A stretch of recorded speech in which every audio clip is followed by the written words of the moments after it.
Hello, this is Stephen Childs, protector of Team Fairness and Church of Fairness. So, I put a bunch of curses against those who do Team Fairness wrong. They're going to stay there until they stop doing us wrong. What is right and wrong? What is true and false? There's true and false, right? So, there's what's true. True is what's real. And science is telling us that local reality is not real. Only non-local. Only the one that's everything is real.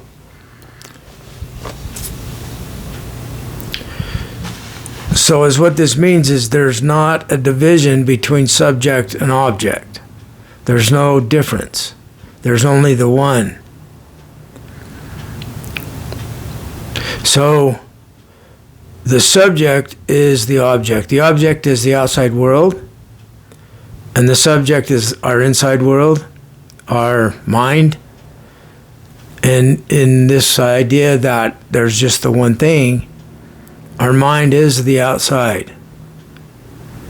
You can look at it like there's no inside. There's only the objective reality. Or you can look at it like there's no outside. Everything is internal reality. What's out there is in your mind. So this is what Zen Buddhism argued. Long before science came up with the idea that every object exists in non-locality. And this is beyond space and time. It goes beyond space and time. So,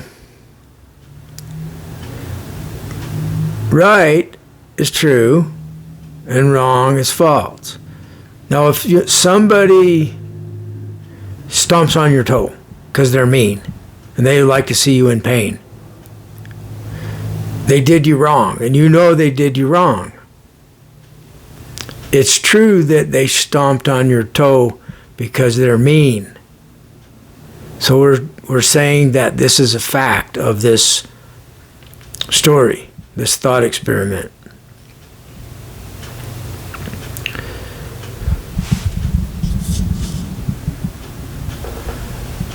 I'm arguing that this is not a subjective thing. There's no subject-object.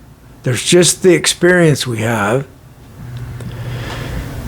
And I argue that there is only physicality. There is not conscious, divided away from physicality. There can only be the one thing, because it's non-local. And this is what science is telling us, and this is what the Sikh religion tells us, and this is what Buddhism is telling us, and this is what Kashmir Shivaism is telling us. Kashmir Shivaism. So, this is what Team Fairness and the Church of Fairness is about. Establishing that no one has the right to do us wrong. They can't make it true that they didn't hurt us when they did hurt us. We've all been done wrong. It's the status quo. There's no law against doing someone wrong. It's too simple for these people that write the laws to just say, let's understand what we're talking about with all these laws. They claim that we want justice for all. Do they mean those words, or are they just saying them? We want the right to not be done wrong. And we all know what being done wrong is. And you can put it into your own words. And if you're lying about it, if you're just twisting the truth, if you're saying true is false, trying to deceive us, you're doing us wrong doing that. true is right, false is wrong. So it's like evil tries to complicate things so that it can get away with staying evil. Evil tries to gang up. It's called mobbing or gang stalking. It gangs up on an individual that's taking the side of truth. For example, somebody stole somebody's lunch and nobody knows where it is, and it's your lunch that someone took. And so you start investigating, and you have a pretty good idea who took your lunch, because they're a type of person that likes to make you hurt. They're sadistical. There's a German word, Schadenfreude. It's where you enjoy causing suffering. So you get to the place where you'd be able to get some support from other people, and there's like a 99% certainty that it was person A that took your lunch. Now, person A is a cruel person, and he has this group on his side so that they don't get in trouble, like you're about to get in trouble. So person A, the mean one that likes to make people suffer, he's going to use you as the example. And he's going to make you pay and pay and pay.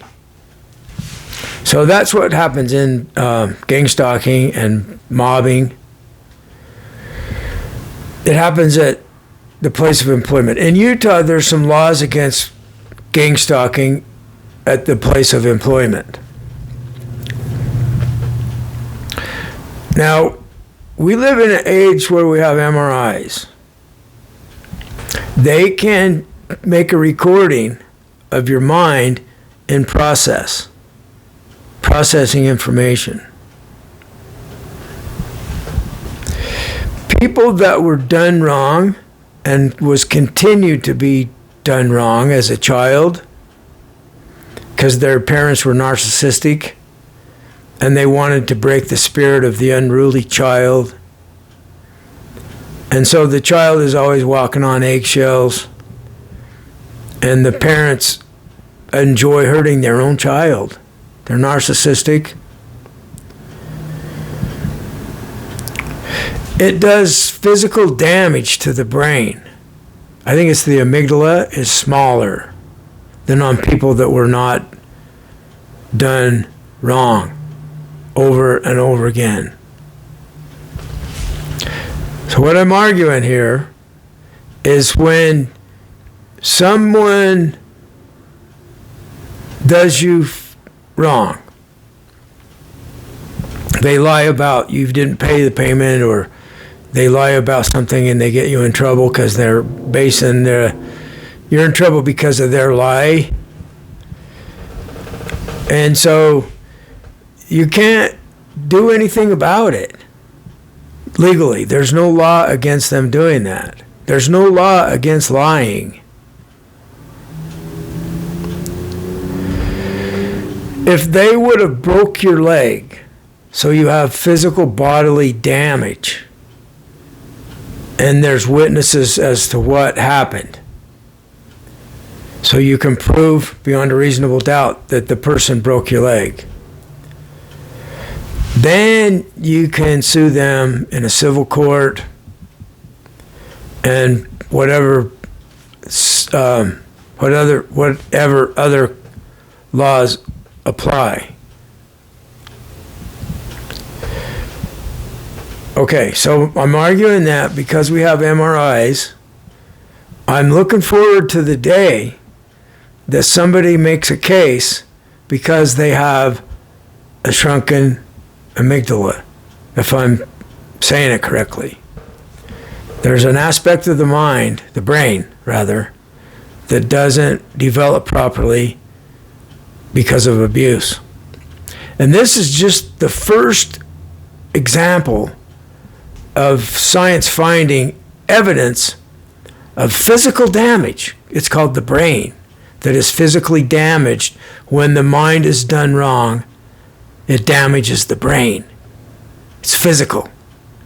So they can be sued for damaging your brain. See, that would be a very serious injury to damage someone's brain. They could be sued for millions of dollars. Like the Trump people that are lying continuously and they're damaging people continuously. They're doing damage to our brains.